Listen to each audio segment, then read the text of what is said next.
This is our league, and this is your league. From the 55-yard line on CFL America Radio and the Sports History Network.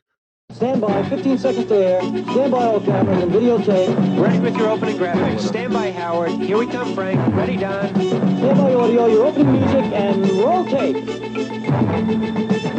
Take tape.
From 1967 through 1977, the Oakland Raiders won 9 division titles, a Vince Lombardi trophy, and the reputation of being the most feared team in the NFL. But by the end of the 70s, the silver and black were in decline. After not making the playoffs in 1978 and 79, Oakland made wholesale changes to compete for a title in 1980. Still, most experts picked them to finish last in the AFC West. Even with 15 new players, the team retained the hallmarks of the Oakland Raiders. Veteran leadership, embodied by number 63 Gene Upshaw. Physical intensity, personified by rookie Matt Millen. And an unlikely reclamation project. In this case, a former number 1 pick whose career had hit rock bottom in 1978.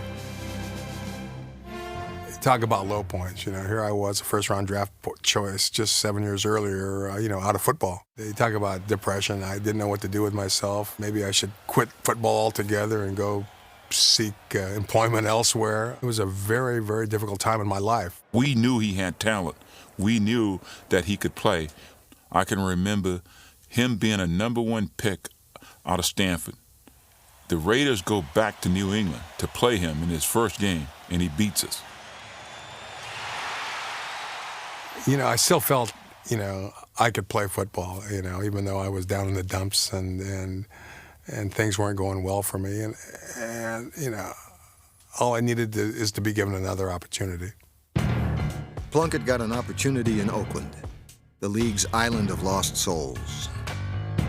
It's always a group that's seen as a renegade group, the halfway house of the NFL, guys that didn't fit in anywhere else, and they always seem to come to the Raiders and thrive. And it was a simple reason why it always seemed to work, because Al Davis always gave you a chance to be you. And we used to tell all the players, there ain't many stops after you leave here. Davis gave his new quarterback a simple message. Everywhere you've gone, you've been labeled as a savior. You've been brought in to help turn this team around. Well, here, that's That's not the case. We want you to sit back, watch and learn our offense, and just get yourself prepared. Entering the 1980 season, Plunkett was the Raiders' backup behind Dan Pastorini, a former Northern California high school rival, and the man selected 2 spots after Plunkett in the 1971 draft. I'd have just about had it, 2 years on the bench. Stabler was gone. They were bringing in Pastorini, another strong-armed quarterback. He didn't like sitting on the bench. He wanted to get in and play. And it's no fun to come to practice every day, to work as hard as you work, and never get a chance to show it on Sunday and to help you win football games. One player expected to help Oakland win right away was Matt Millen. The Raiders selected the Penn State linebacker with their second-round pick. What did I know about the Oakland Raiders? Heck, not very much. I knew them by reputation. I knew they were kind of a rogue outfit.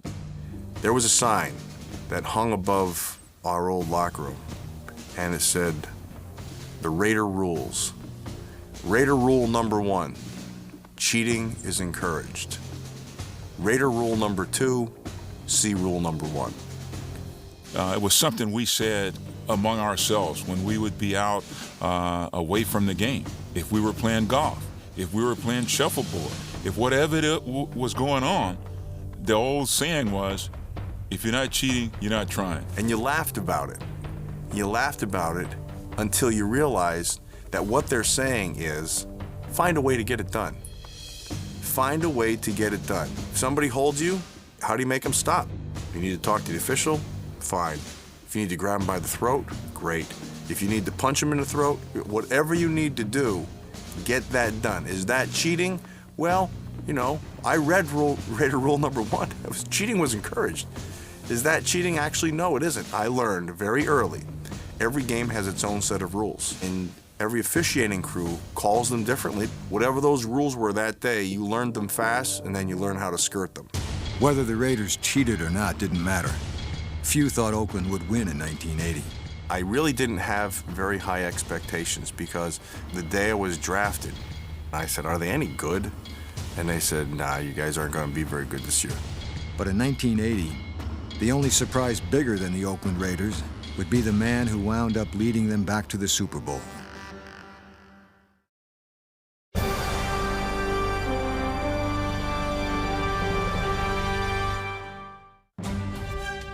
A lineman in college, Matt Millen had 6 weeks of training camp to learn how to play middle linebacker. Right away, Millen made an impression. Matt Millen in training camp. That has to be an experience you could never forget because Matt Millen thought every day was game day. He thought every play was a game, and he thought they were voting for the Pro Bowl every time he walked on the field. The guy is coming in full speed. We don't even have pads on. He's coming in full speed, going right at Shell and myself. What's wrong with this guy? Where did he come from? Art Shell and Gene Upshaw, as soon as I got there, they took me under their wing immediately. I was like their little puppy, probably. The guy was nuts. And he would have something called arm parties where he would bring this bar into the room, and he and a couple of other guys would do curls at night until they couldn't lift their arms. He would do this all during training camp. And they would tell me, hey, you just be aggressive. You need to get that huddle straightened out over there. When I stepped into the huddle, they listened to me, and they wanted me to. They wanted somebody to take over. So, hey, I'll take over if nobody else is going to. Millen's ability to lead the defense faced an early obstacle.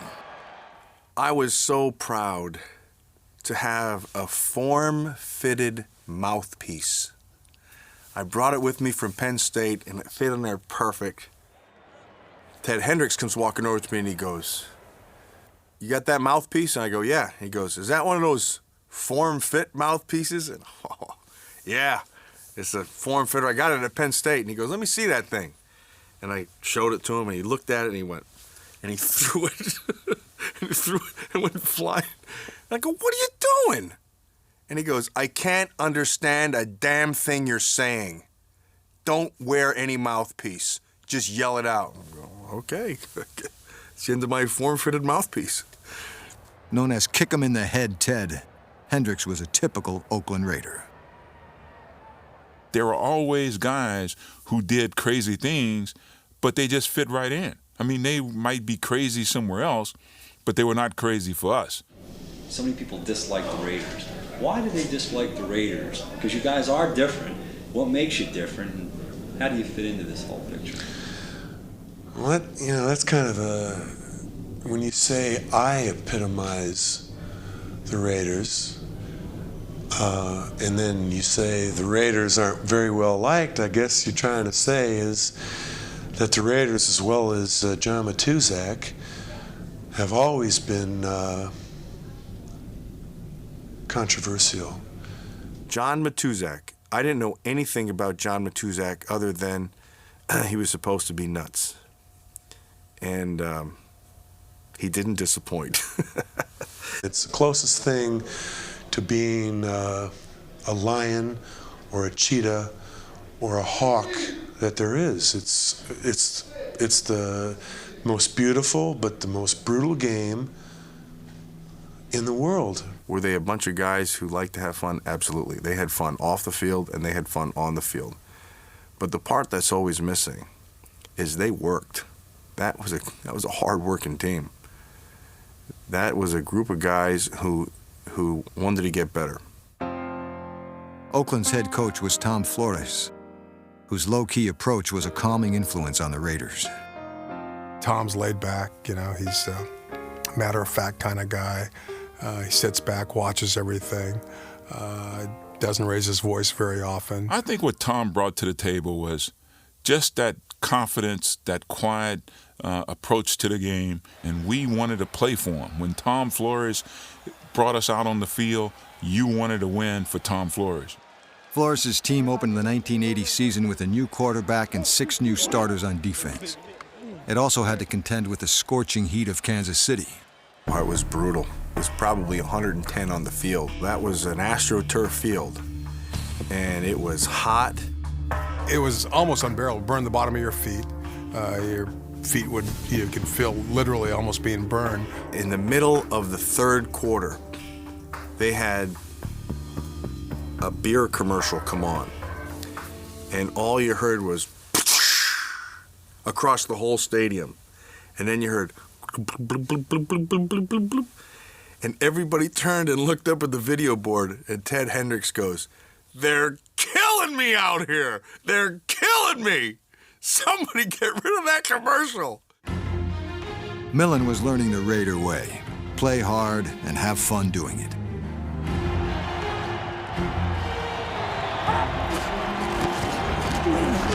He began his NFL career by grabbing his first career interception.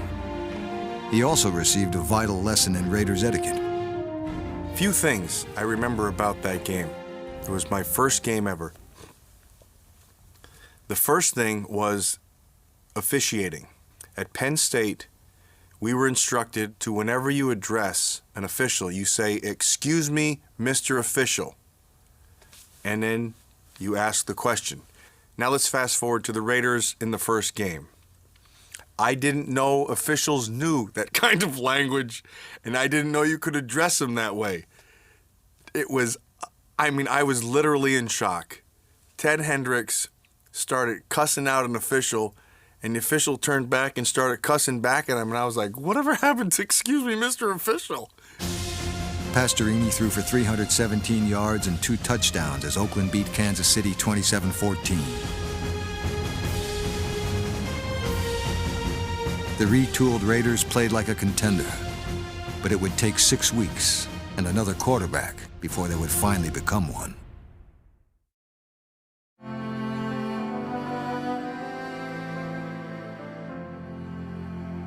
During the season's first 5 weeks, Plunkett remained on the Oakland bench with no opportunity in sight. Oh, I was disappointed, but I still had a job to do. It's difficult to keep your edge, to keep your timing, keep focused on the chance that you will get in. I was just hoping for, an opportunity to arise. The Raiders' play added to Plunkett's frustration. Oakland split its first 4 games as they struggled to adapt to Pastorini at quarterback.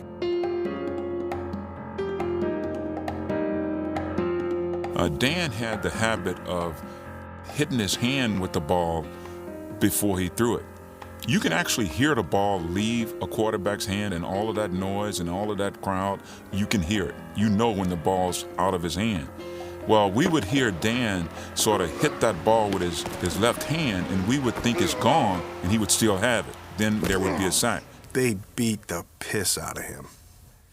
He would stand in there, and he would see it coming, and he would just throw it, and he'd open himself up, and he would get pounded. He comes back the next week, and he did the same thing. And they got him, and they broke him. In Week 5, Pastorini suffered a broken leg. Plunkett now had his chance. In his first substantial action of the season, Plunkett did little to help the Raiders. I hadn't played in almost 2.5 years. I did throw a couple of touchdown passes, but threw quite a few interceptions. But, we're behind. I'm trying to get back in the football game. I was disappointed. I'd hoped to have played better right away, but I didn't. The loss to Kansas City put Oakland's record at 2-3. The Raiders were outwardly confident, but could see their season slipping away. Losing was not something you got used to in Oakland, under no circumstance. We had gotten hammered, we had lost our quarterback, and we were now going into this unknown. But we also felt that together we still had enough talent to win this thing. With Pastorini out for the season, the team's hopes now teetered on the right shoulder of Jim Plunkett, a man who had never led a team to the playoffs, let alone the Super Bowl. But nobody had any doubts that Plunk could do it. I look back on it. When he ran onto the field, it was like, all right, Plunk will take over, we'll be fine. I was a little apprehensive, but, in the back of my mind, if I don't do well with this opportunity, I might be out of football again. Once again, Al Davis told Plunkett that he was part of a team, not the focus of it. He came up to me Friday before the game in the locker room, said, it's not important that you play well, it's important that we win. And I kept telling myself, stay in the pocket, hold the ball to the last possible fraction of a second before you get rid of it. Don't look to run too soon. I'm telling myself mentally, these are the things I've got to do in order to be successful. I try to be conservative in one aspect, but I also was looking for my opportunities to throw the ball down the field. Plunkett revived the Raiders' offense. Plunkett will try to get him rolling from the 11. And off to King, outside left tackle into the secondary, takes off the 15, the 20, it's a good ready for the 30. Here comes Shaw, 40, 50. Shaw gets a piece of it, misses at the 30, to the 20, to the 10. Touchdown Raiders! Holy Toledo! We take on the San Diego Chargers, who are acknowledged as the best and highest scoring team in the National Football League, and we whipped them. And what comes with a good whipping for a team that's struggling is the great equalizer, confidence.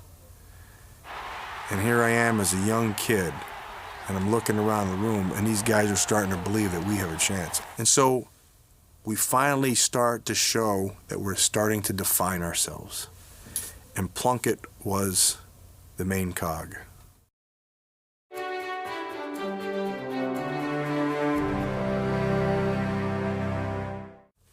We had just beaten what we thought and what the league thought was the best young, highest scoring team in the National Football League with Dan Fouts and crew.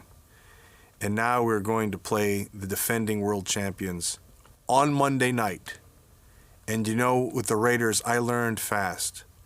When the lights turn off, we turned on.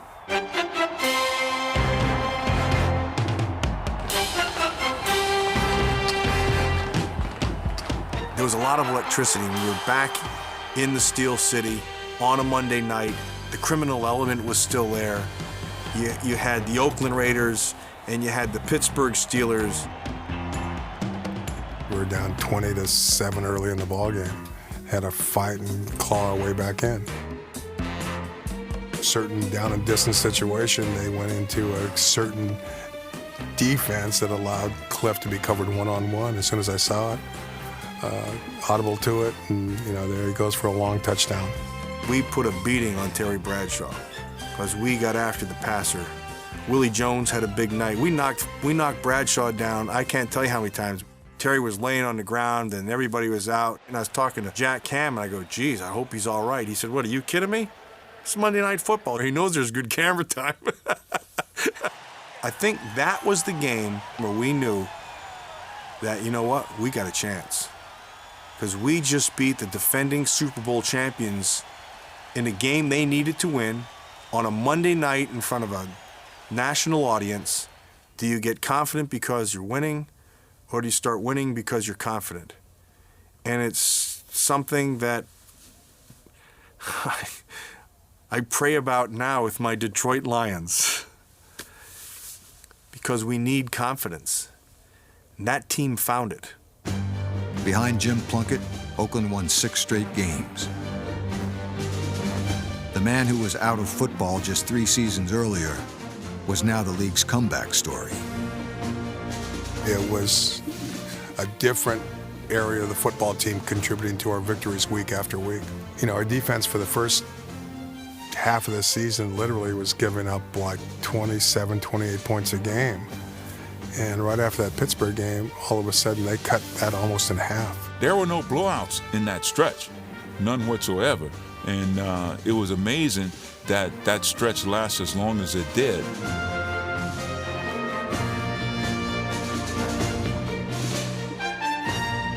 The great thing that happens to teams is you win and you don't feel good about it. I think that's the best thing in all of pro football. To win a game, know you won and you didn't play your best, because that's where you really get good.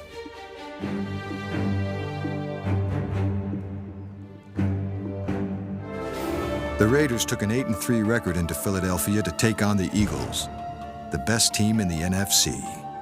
Well, I remember going into the vet, as the vet is. And that place was a dump. They had seams in the AstroTurf. It was hard as a rock. It was bad. But when it was cold outside, it was even worse. It was a great game, and I remember the game was real physical. Defensive coordinator Charlie Sumner gave Millen special instructions for the Eagles' biggest weapon.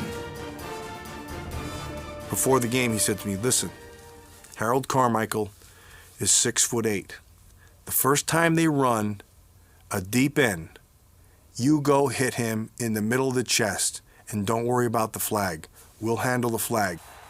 So the first time he ran that deep end, ball was overthrown. I just tried to kill him. I tried to hit him as hard as I could. And I went to hit him, and I caught half of him and half of our guy. And I think I hurt our guy. The Eagles didn't hurt Plunkett, they just pressured him all day.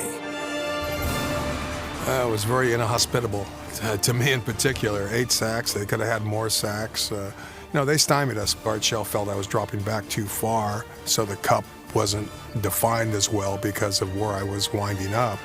And I was probably doing that partly because of the rush and trying to give myself more time. There was a point in that game where we thought we had it won, and they came back and beat us. When Philly scores their touchdown, one of our linebackers has Jaworski in his grasp, and he ducks and he slides over the top, and Jaworski makes the play.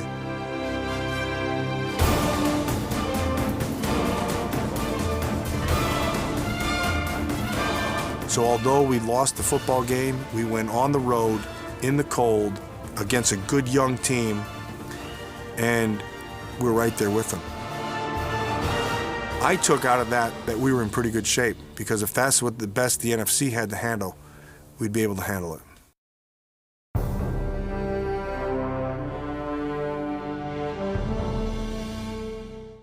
Well, if I was trying to sum the Oakland Raiders up in just a couple of words, it would start with Al Davis. He is the Oakland Raiders. He is what the team is all about. He wanted to win as bad as anybody in the National Football League, if not worse. He'd worn a lot of hats, being a commissioner, being a head coach. Al Davis, above all else, he is football. He would come to practice, and he'd mention things to you about a specific game or something of your game that you had to get better at. It was all X's and O's. Davis's combative style often put him at odds with the rest of the league. Ever since I joined the Raiders in '78, there was always some controversy surrounding the Raiders and Mr. Davis. And we took on his battles. He didn't want us to take on his battles from time to time. As much as he tried to keep them away from us, it just didn't work that easily. He just wanted us to play football. After failing to extend the Raiders' lease in Oakland, Davis began preliminary plans to move his team to Los Angeles for the 1981 season. And then he said to me, I am seriously thinking about moving to Los Angeles. And I said, well, if you decide you want to pursue it further, let me know, and I'll schedule a league meeting and it'll be reviewed. He said, if I decide to move, I do not intend to ask for a league vote. And I said that clearly that was against the Constitution, and that would put us on opposite sides. And it was Al Davis deciding that he felt that he should have a right, if his lease was up, to go to a better facility in another city. And he ended up suing the NFL, and they spent several years in court. I think they're still in court. I felt strongly that Al was correct.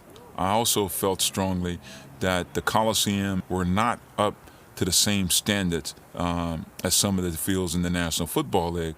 I've had 3 different owners. I've had the commissioner. I've had league officials come to me and say, if you stay in Oakland now, we'll get you whatever you want. But I made a commitment, and it's too late. There will be representatives from 14 or 15 teams who are at that meeting whose story will sharply contradict the story Al Davis told today. Well, the clear implication of what you're saying is that Al Davis lied under oath. I say it's up for the jury to draw their own inferences. But it got to be such a personal issue. Through all of that, he always tried to insulate the team from that. It didn't always happen that way. It was easy to say that, but it was not easy to live that, because we felt that everything that we did, the penalties on the field, the rule changes, whatever, it was always about, let's get the Raiders. While Oakland fans rallied to save their team, the Raiders were racing toward the playoffs. Oakland won 3 of their last 4 to clinch their first playoff berth since 1977.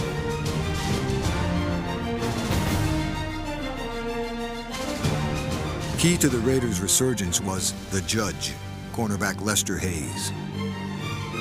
Hayes, who tied an NFL record in 1980 with 13 interceptions, had 4 more called back because of penalty. Lester Hayes had a year in 1980 that was arguably the greatest year a corner has ever had. He just took the game over. On the field, Hayes' play spoke volumes. Off the field, he struggled with a speech impediment. Seems like you have fantastic jumping ability. What was he saying? Like, what was on my? What was he saying? Like was in high school. Like I was a 5'10" postman. Like I was on the state championship team. His stuttering. Lester approached that problem the same way he did everything else. He attacked it straight on. And he didn't make you feel uncomfortable with it, because he knew that you saw that he was struggling through a word or whatever it was. He knew that. But he just stayed with it, and he expected that you would stay with it too.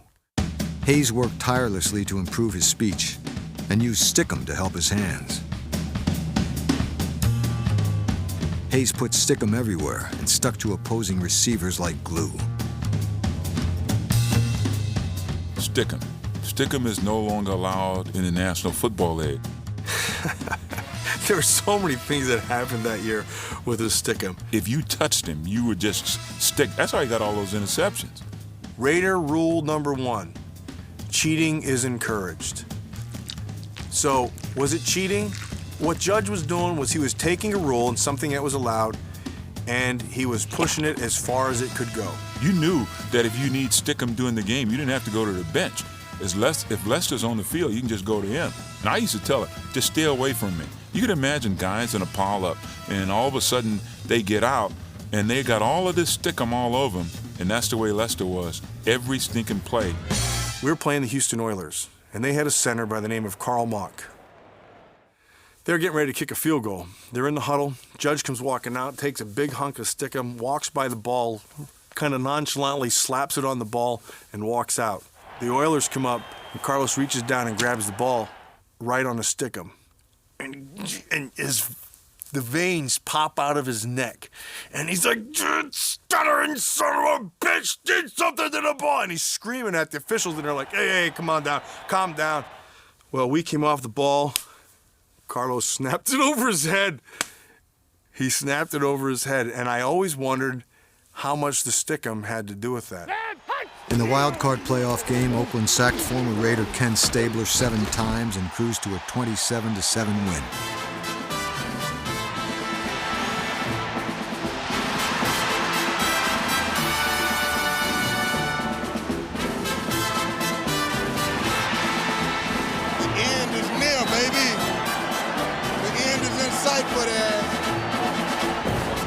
In the fourth quarter, the judge delivered his final verdict.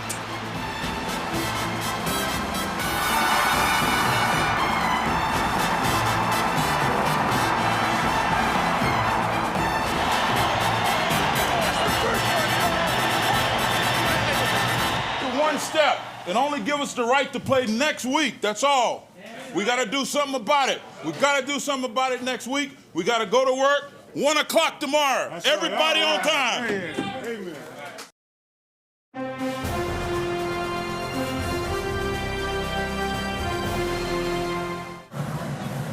You guys should have got assigned to the Atlanta game. It's only 50 degrees down there. Yeah, I'm trying to pick up. We had to go to Cleveland, and I can recall we have to play this crazy game. I just remember how cold it was. Cold. It was freezing, and Dave Dalby, our center's out there in a T-shirt. Why, I'll never know. Listen up now. Hey, listen up. We're going to go regular and kick it right, and make sure with those heated benches over there, if you see anybody asleep, kick them in the ass. The ground was completely frozen. The showers didn't work. And that wind was ferocious coming off the lake. There were about between 80 and 90 passes thrown in that game. Very few were completed against the wind. Ron Bolton's interception return put Cleveland out front. The Raiders stayed with the Browns, and Mark Van Egen's touchdown with 9 minutes left gave Oakland a 2-point lead. They were known through that whole period of 2-minute offense, the Cardiac Kids, and here they come again. And they started marching down the field again. And all we could do is stand there. And the Raiders are in very, very difficult position. And I'm standing there thinking, we've come this far, we fought this hard, and I can tell you, I never felt so low in my life. They're going into the open end zone, where the dog pound was. We had already blocked 1 field goal going in there. And we look at their bench, and we keep thinking they're going to kick, and that's going to be it, and we're going to lose, blah, blah, blah. Well, they go back for 1 more pass. The red spotlight affects the 88. I just could not believe it. I don't think anyone on our sideline could believe it. And I don't blame the play call. I mean, that's, you're taking a chance. Cockcroft already missed 2 extra points. They're afraid he's going to miss the field goal. The ball on the 13-yard line of the Raiders, but with Cleveland needing only a field goal, the Browns appear to be in the driver's seat. They came out on the play, and nobody thought they were going to throw. Logan to the left, Rucker to the right. Sipe is going back to pass, wants to take a shot into the end zone. He looks, he throws, and it's a great play that may have been intercepted, and the Cleveland Browns call the chutzpah once too often. Holy Toledo! It was Mike Davis who made the big interception. Mad Dog didn't catch the ball very well. Could not catch a cold in Alaska barefooted. But he made a phenomenal catch. So you go from as low as you could possibly be, and in 1 snap of the ball, you go to the height and as high as you could possibly be.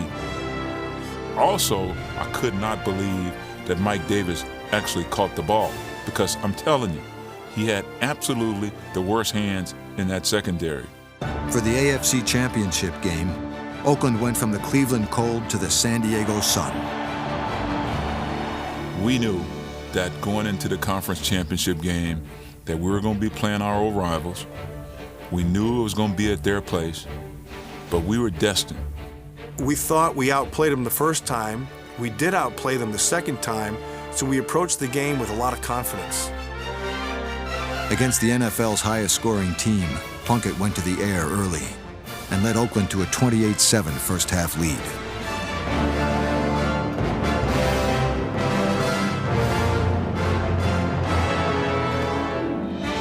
San Diego responded with 17 unanswered points. Entering the fourth quarter, Oakland was worried. And you're getting back in the ball game, and Ted Hendricks grabs somebody by the jersey, and she starts shaking me. He says, "Keep scoring, we can't stop them." All we had to do was hold on to the ball, run out the clock, control it, and we're there. We were just, minutes away from a Super Bowl. And for many of us, this is an opportunity we weren't going to let slip away.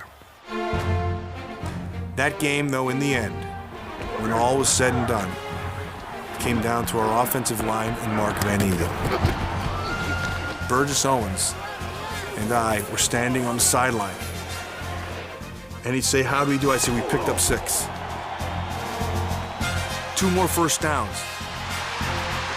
1 more first down, and the game is ours." And he said, "What happened?" And I said, we're going to the Super Bowl. And he was beside himself. The total resurgence of the silver and black. New Orleans, here come the Raiders. Oh, it's like any locker room with a big win. Uppy was, he was the philosopher. Well, this was a lot sweeter because in '77, I guess everyone kind of expected us to go. This year, no one said we'd go. Kickham was matter of fact. Yeah, they got their game rolling. They had the momentum going with them, but we did some changes in there, and we shut them down and then let our offense take over, and they had a magnificent game. There's some music on, and guys were dancing, and everybody's feeling pretty darn good about themselves. I'm proud of you. New Orleans! Did it! New Orleans, here we come!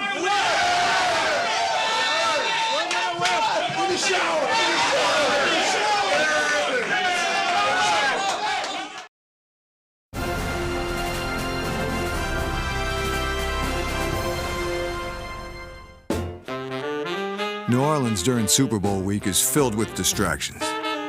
For the Oakland Raiders, it was business as usual, even if business as usual for John Matusak meant breaking curfew.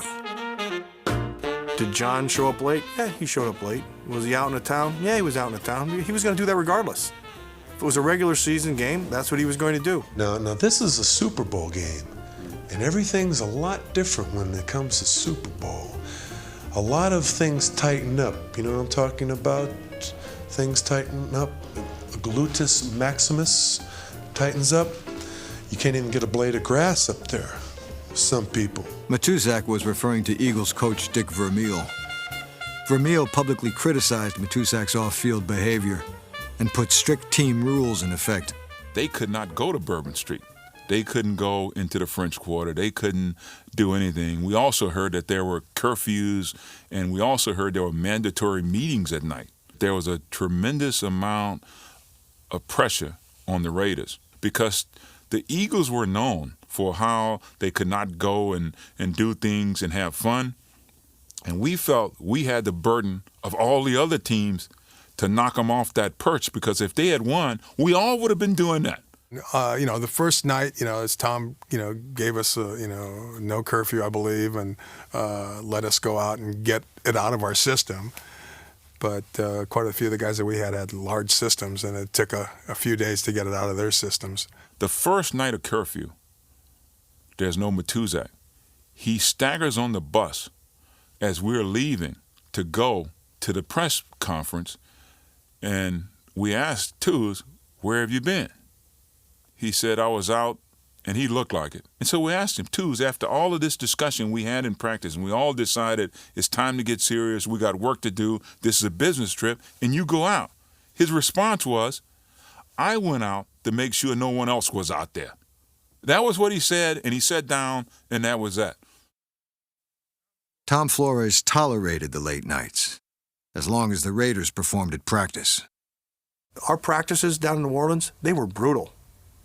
They were brutal. And I happened to be one of the guys that got into a fight with one of the defensive players because I thought he was going a little bit harder than he should be going. I got into a fight with Mickey Marvin. I tried to kill him. I headbutted him into oblivion. I was letting everything out. It felt so good to be on the field. By game day, not even world events could shake the Raiders' focus. We drove to the Superdome, and there was a big yellow ribbon around the Superdome. I'm like, what the heck is that on there for? They said, well, the hostages are free. I'm like, hostages? Oh, that's right. There were some hostages. I was so focused on what was going on. I didn't have a clue what was going on in the world. Some would listen to that and say, well, that's great concentration, and others would listen to that and say, the kid needs a little perspective. But we were there to play one more football game. And to go to that game and not to be prepared to play would have just been awful for what we had already accomplished. It wouldn't have meant anything. Super Sunday, what a day. I can't believe it. I can't believe it. It's like a dream come true. It's unbelievable. Yes, and we're going to win. We are going to win, no question. It was a great feeling. I was so proud to run out there. It was kind of like a storybook finish, all coming to a head. In some ways, the Super Bowl was anticlimactic because the best team in football, we thought, were the San Diego Chargers. We knew the Eagles had beat us.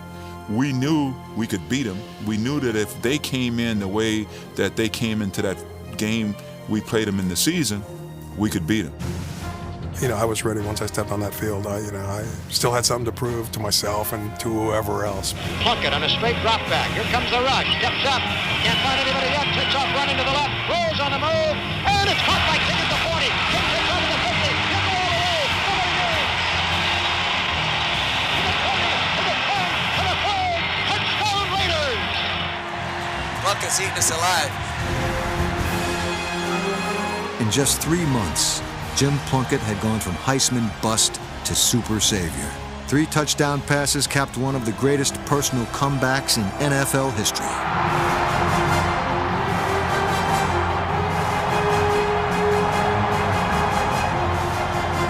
Jim Plunkett had a masterful game. Rod Martin had a game for the ages.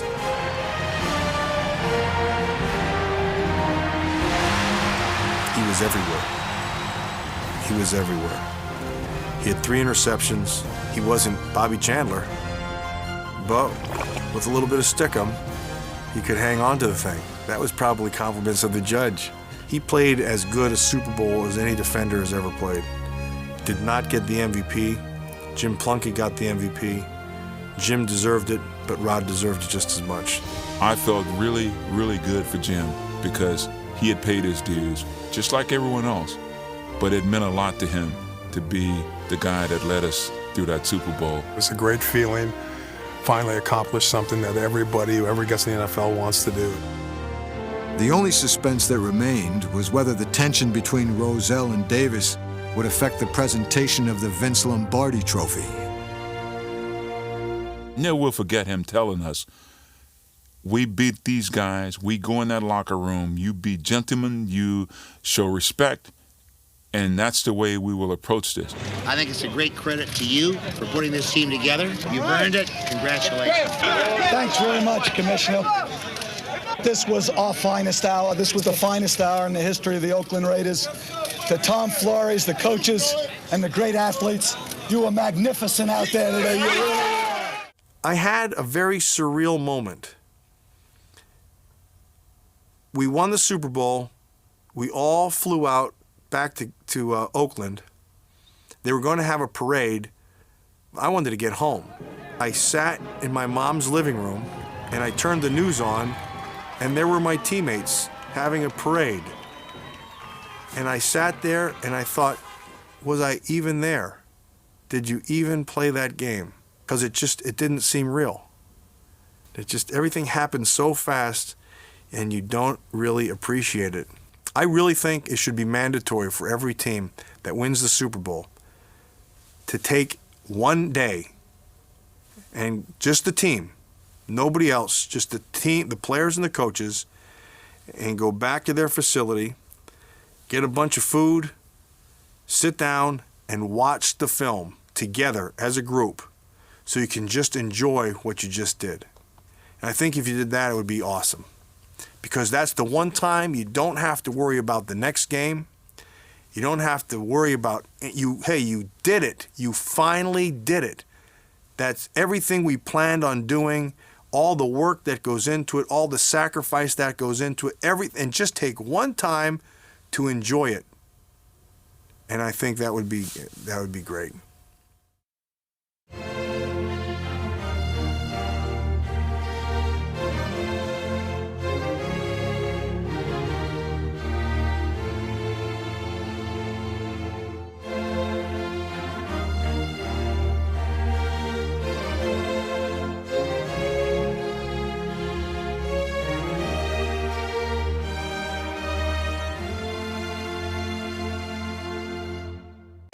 For additional video content, photo galleries, and more from America's Game, visit NFL.com/America's Game.